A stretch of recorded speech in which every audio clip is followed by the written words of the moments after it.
Let's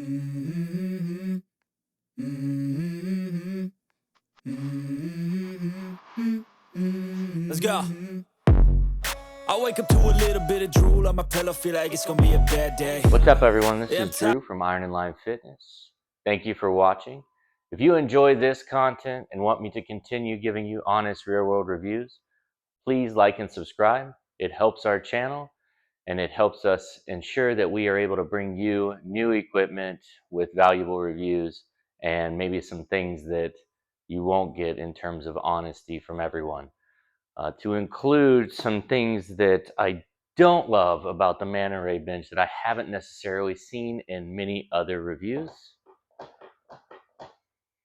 Just a quick primer. All right, let's get to it. So today we're reviewing the Rogue Manta Ray bench with the foot catch. It is a tank 4x3. It's been called solid in almost everything I've read, and I've had a full year of use now on it. So I'm going to give you the truth about what's great, what's not great, and is it really worth the money? So stay tuned. The Rogue Manta Ray. People call it overbuilt, a tank, overpriced, and frankly, maybe it is. So 1 year ago, I spent about $1,200. It hurts to say out loud. Just a bench. And today we're answering the only question that matters. Was it worth it? Would I do it again? Or did Rogue just capitalize on my patriotism again? Quick refresher before we get into it, just in case you haven't been researching benches and they're not one of your favorite things to look up. But this is the bright green model. It has 3x4 inch 7-gauge steel, so it is absolutely bulletproof. It's got a ladder style adjustable bench, and it's got 5 seat positions from -20 to 30 degrees, and then 10 backs from flat up to 85. The footprint is 25 inches by 57 inches, and it's 17.5 inches high. It's a classic 12-inch pad, so it feels like everything you've grown up lifting on, and it is ready to go to war. This little Manta Ray foot right here, it looks like a flat kind of Manta Ray, if you will, in the water. Very convenient because you don't get your feet caught up on it. So let's talk about the pad. I assumed that this vinyl was going to have maybe some issues with the Georgia humidity, but it really hasn't changed at all. A year later, I've used it every day, and it still is grippy, locks my shoulders down, and it never feels like I'm going to slide around. So what is less than ideal about the pad, though, is it shows everything. I mean, if you spill something on it, if you set something on it, if you step on it, dust, fingerprints, crumbs, any liquid whatsoever, it is a losing battle. And the grippiness acts as a counter help when you're trying to clean it with something because it just wants to grab whatever you're cleaning it with. So it's a losing battle to keep it clean. This one looks as good as I think it could look. But again, if you're wanting a clean bench all the time, this pad may not be the best for you, but it will be the best in usability. Let's talk about stability. Stability is huge. Why would you buy a 140-pound bench that's built like a tank with 4x3, 7-gauge steel if you didn't want it to be absolutely rock solid? It feels like you are benching on a piece of concrete. It is super solid, no wobble. However, there is one position where it wiggles, and the biggest time that I notice this is when I do decline lifts and decline presses. I don't know if you can see this, but it will slide side to side, and that kind of does make a difference when you're up on there with heavy weights.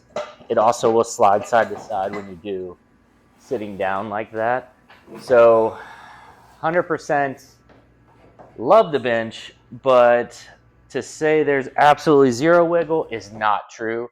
And that's probably the only thing I would change is some kind of side-to-side stability to ensure that it's not moving and wiggling when you're up on it. Because it has happened to me before when I get up on the decline and it's kind of less than stable. I really had higher expectations for a $1,371 bench. The ladder system, very clean. It goes up and down like it should. It catches well. The USMW keeps it protected. No rattle. So that system is solid. I definitely don't have any issues with that. Same with moving the bench around. The heavy end is definitely on the back side, so where you pick up the handle is more of the light end. So there's really no issues with moving it around. My wife weighs maybe 125 pounds, maybe 120 pounds, and she has no issues moving the bench around. So let's move on to cons. It's heavy. That's, you know, that you kind of know what you're getting there. But if you're looking for a super light bench that you're going to put up on the wall and move it around, it's big, it's wide, and it's heavy. It is nimble for its size. It's kind of like a fullback in that sense. If we're making football positions out of it, it's like a quick fullback, but it is not going to be that super light bench that you're going to hang on the wall. The other con, price.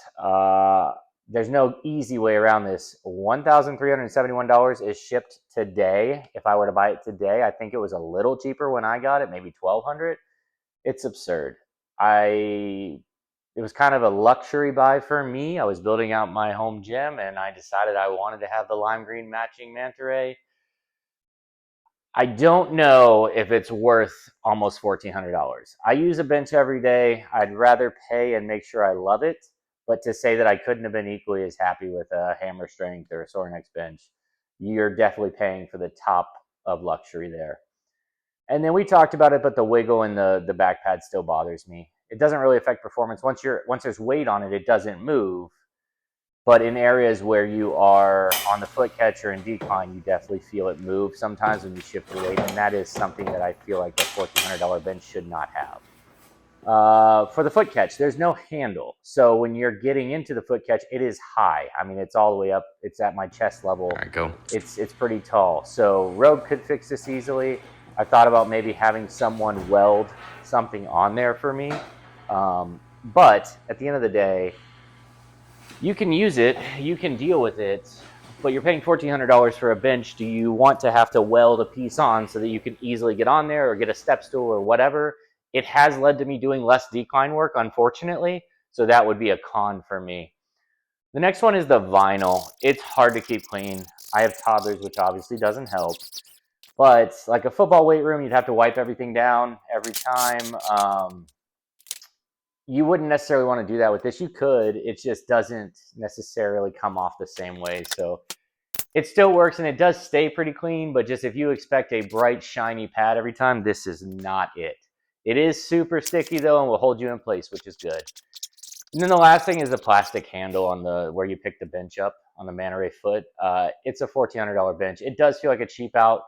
Rogue, I love you, but I mean, that's an easy fix. It's 2 little bolts that they could just replace with. So next time I would probably go with Neuro on that.